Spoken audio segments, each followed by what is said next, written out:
இந்த தேர்தல் நடைபெறவுள்ள சூழலில் வலதுசாரிகளின் கைகள் ஓங்கிவிடக்கூடாது என்பதில் நாங்கள் கவனமாக இருக்கிறோம்.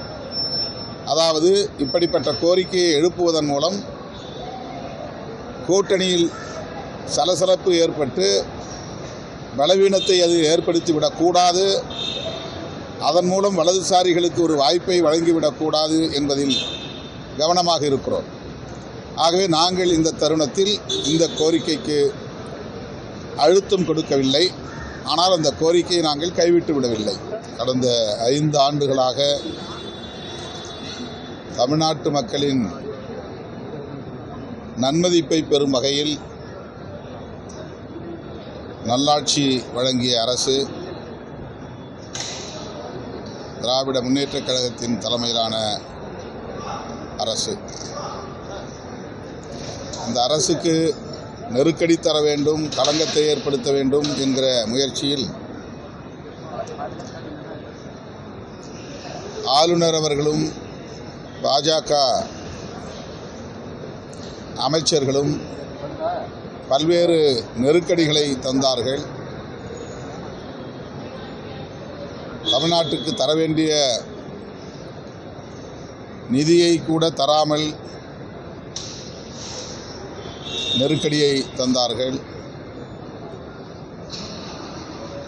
ஒவ்வொரு முறையும் ஆளுநர் சட்டமன்றத்திற்கு வருகிற போதெல்லாம்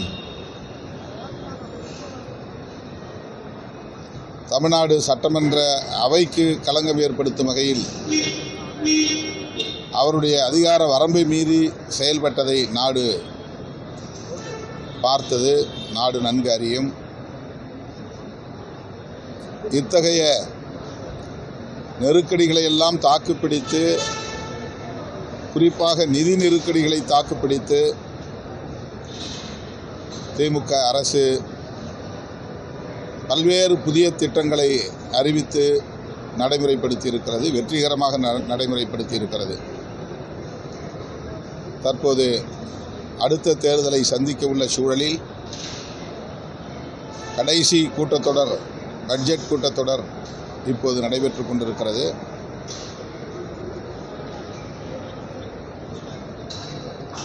அமைச்சர் தங்கம் தென்னரசு அவர்கள் குறிப்பிட்டதைப் போல பாஜக அரசு தமிழ்நாட்டு அரசுக்கு தந்திருக்கிற நிதி நெருக்கடியை தமிழ்நாட்டு மக்கள் அறிந்திருக்கிறார்கள், உணர்ந்திருக்கிறார்கள். அதன் அடிப்படையில் திமுக அரசுக்கு நல்ல ஆதரவை வழங்கக்கூடிய வகையில், மீண்டும் அந்த அரசு அமையக்கூடிய வகையில் இந்த தேர்தலில் மக்கள் திமுக தலைமையிலான கூட்டணிக்கே வாக்களிப்பார்கள், பேராதரவை நல்குவார்கள். மதசார்பற்ற முற்போக்கு கூட்டணியை இந்த தேர்தலில் வெற்றி பெற வைப்பார்கள் என்று நான் பெரிதும் நம்புகிறேன். சார், அதே போல இந்த தமிழக அரசு பெண்களுக்காக போடப்பட்ட அந்த 5000 ரூபாய் பெரும் விமர்சனத்துக்குள்ளாக இருக்குது. அதாவது பார்த்தீங்கன்னா கோடை காலம் சொல்லிட்டு 2000 ரூபாய் அதிகமாக கொடுத்துருக்காங்க. தற்போது தமிழகம் இருக்கக்கூடிய நிதி நெருக்கடியோட தமிழக அரசு இந்த போன்ற நிறைவேற்றப்பட்டு விமர்சனங்களுக்கு பார்க்க நிதி நெருக்கடி இருந்தாலும் கூட அந்த திட்டத்தை நடைமுறைப்படுத்த வேண்டும் என்பதில் முதலமைச்சர் காட்டியிருக்கிற தீவிரம் எத்தகையது என்பதை நாம் புரிந்து கொள்ள வேண்டும். குறிப்பாக பாஜகவை சார்ந்தவர்கள் தேர்தல் நேரத்தில் இந்த மகளிர் உரிமை தொகையை வழங்க விடாமல் தடுப்பதற்கு நீதிமன்றத்தை அணுகியிருக்கிறார்கள் என்பதும் நாம் அறிந்த உண்மை. அப்படி ஒரு நிலை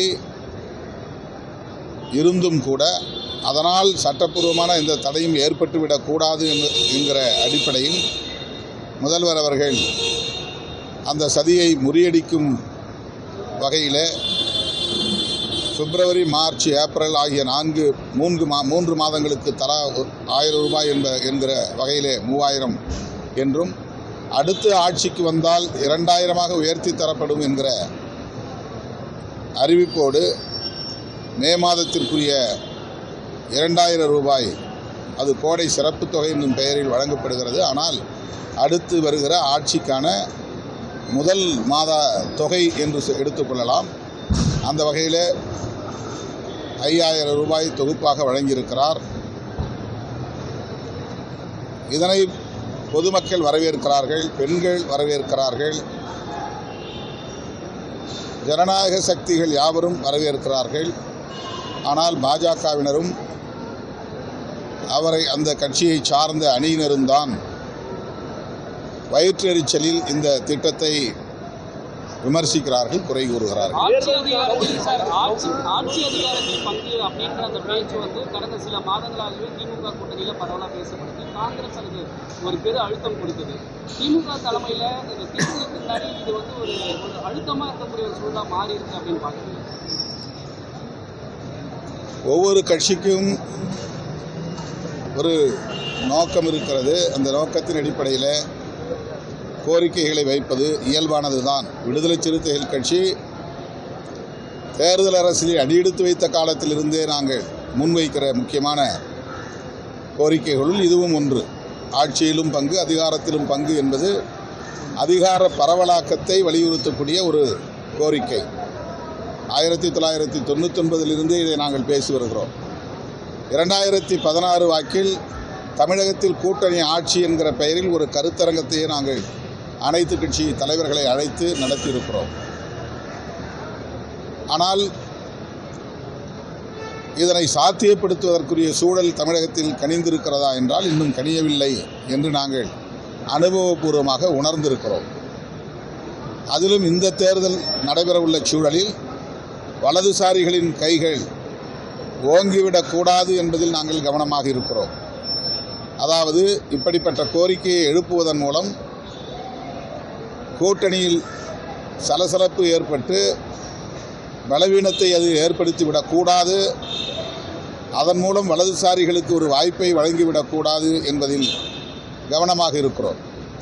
ஆகவே நாங்கள் இந்த தருணத்தில் இந்த கோரிக்கைக்கு அழுத்தம் கொடுக்கவில்லை. ஆனால் அந்த கோரிக்கையை நாங்கள் கைவிட்டு விடவில்லை.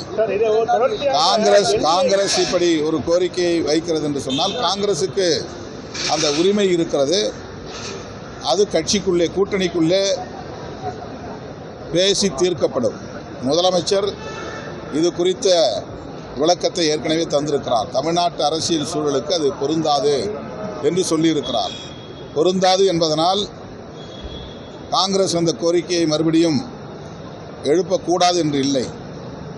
அப்படி எழுப்புவதனால் கூட்டணி இதனால் சிதறிவிடும் என்று பலரும் எதிர்பார்க்கிறார்கள். நான் நம்புகிறேன் காங்கிரஸ் திமுக கூட்டணியில் நீடிக்கும். அவர்கள் பேச்சுவார்த்தையில் இதை சுமூகமாக தீர்ப்பார்கள். முதலமைச்சரும் காங்கிரஸ் கட்சியை சார்ந்த முன்னணி பொறுப்பாளர்களும் உரிய நேரத்தில் பேச்சுவார்த்தை நடத்தி சுமூகமான தீர்வை காண்பார்கள் என்று நான் பெரிதும் நம்புகிறேன். 22ஆம் தேதி திமுக அதிகாரப்பூர்வமாக கூட்டணி பேச்சுவார்த்தை தொடங்குவது அறிவிச்சிருக்காங்க. காங்கிரஸ்ல இருக்கக்கூடிய 2ஆம் கட்ட தலைவர்கள் பொது வழியில் இது போன்ற கருத்துக்களை பேசுவது கூட்டணியில் ஒரு சலசலப்பை உண்டாக்காதா? ஏற்கனவே டெல்லிக்கு எல்லோரையும் வரவழைத்து கூட்டணி தொடர்பாக யாரும் வாய்க்கு வந்தபடி பேசக்கூடாது என்று அறிவுறுத்தியதாக ஊடகங்களில் நாம் பார்த்தோம். அப்படி அவர்கள் திரும்ப திரும்ப பேசுகிறார்கள் என்று சொன்னால்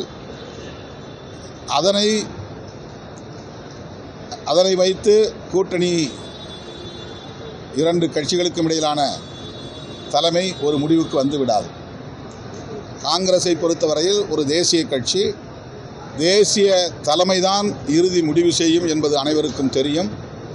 எனவே தமிழ்நாட்டை சார்ந்த முன்னணி பொறுப்பாளர்கள் சிலர் தங்களின் ஆதங்கத்தை வெளிப்படுத்துகிறார்களே தவிர அது இறுதியான முடிவு அல்ல. அது தேசிய தலைமையின் வழிகாட்டுதலின்படி சொல்லப்படுகிற கருத்தாகவும் எடுத்துக்கொள்ள முடியாது. எனவே ராகுல் காந்தி அவர்கள் அல்லது அவரால் நியமிக்கப்படுகிற நேரடி பிரதிநிதிகள் திமுக தலைமையோடு பேசி முடிவு காண்பார்கள். இடையிலே இப்படி வருகிற விமர்சனங்களை பொருட்படுத்த தேவையில்லை. ராஜகண்ணப்பன், தளபதி உள்ளிட்டவர்கள் காங்கிரஸை இது போன்ற பேசப்போய் தான் நான் பேசுகிறேன்னு சொல்லிட்டு மாநில அவர் சொல்லியிருக்காரு. தளபதி மேலே நடவடிக்கை எடுக்கவில்லை எங்களுடைய காங்கிரஸ் தமிழக தலைவர் கோரிக்கை வைக்கும் திமுக அதை காது கொடுத்து செவி சாய்க்கவில்லைன்னு அவர் குற்றம் சொல்லியிருக்காரு. எப்படி பார்க்குறீங்க? தேர்தல் நேரத்தில் இது போன்ற சலசலப்பு வரத்தான் செய்யும். எல்லா கூட்டணி கட்சிகளிலும் பேச்சுவார்த்தை நடக்கிற போது இது போன்ற முரண்கள் எழும். சலசலப்பு உருவாகும். ஆனால் கடைசியில் சுமூகமான முறையில் தீர்வு காணப்படும். திமுக தலைமையிலான கூட்டணியிலும் இதுதான் இப்போது நிகழ்கிறது. இதனால் எந்த பாதிப்பும் கூட்டணிக்கு ஏற்படாது என்று நான் நம்புகிறேன். என்டிஏ கூட்டணி பலவீனமா இருக்கு, இந்திய கூட்டணி பலமா இருக்குன்றீங்க. ஆனா என்டிஏ கூட்டணி இந்த மாதிரி சலசலப்பது எதுவுமே தற்போது வரையும் இல்லை. ஆனா இந்திய கூட்டணி தொடர்ச்சியாக இந்த சலசலப்பு நிலவி வருகிறது. பலவீனமான கூட்டணியில் போட்டி பெரிய அளவில் இருக்காது, அதிகார பகிர்வுக்கான கோரிக்கை இருக்காது. பலமுள்ள கூட்டணியில் அதிகாரத்தை பகிர்ந்து கொள்வதற்கான இயல்பாக போட்டி எழும், அதிகார பகிர்வு தேவை என்கிற அந்த கருத்தும் எழும். இவ்வாறு சலசலப்பு எழுவதிலிருந்தே நீங்கள் தெரிந்து கொள்ளலாம், திமுக தலைமையிலான கூட்டணி தான் வெற்றி பெறப் போகிறது, ஆட்சிக்கு வரப்போகிறது. ஆகவே தான் கூட்டணி கட்சிகளுக்கு இடையிலும் கூட இந்த போட்டி சார்ந்த சில விமர்சனங்கள் எழுகின்றன.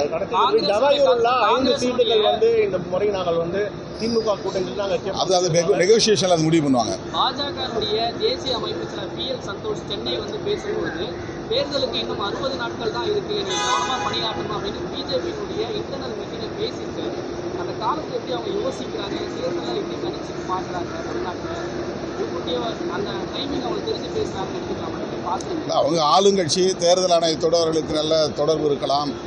ஆகவே அவர்கள் ஒரு யூகத்தின் அடிப்படையில் அந்த கருத்தை சொல்லலாம். தமிழ்நாட்டை பொறுத்தவரையில் பாஜக என்ன பகீரத முயற்சியை மேற்கொண்டாலும், என்ன சூது செய்தாலும், சூழ்ச்சி செய்தாலும், சதித்திட்டங்களை தீட்டினாலும் அவர்களால் இங்கே வெல்ல முடியாது. அவர்கள் கணக்கு தப்பு கணக்காகத்தான் முடியும். தமிழ்நாடு முற்றிலும் மாறுபட்ட வேறுபட்ட ஒரு மண், இந்திய மாநிலங்களிலிருந்து வேறுபட்ட ஒரு மண் என்பதை இந்த தேர்தலின் மூலமும் மீண்டும் அவர்கள் உணர்வார்கள்.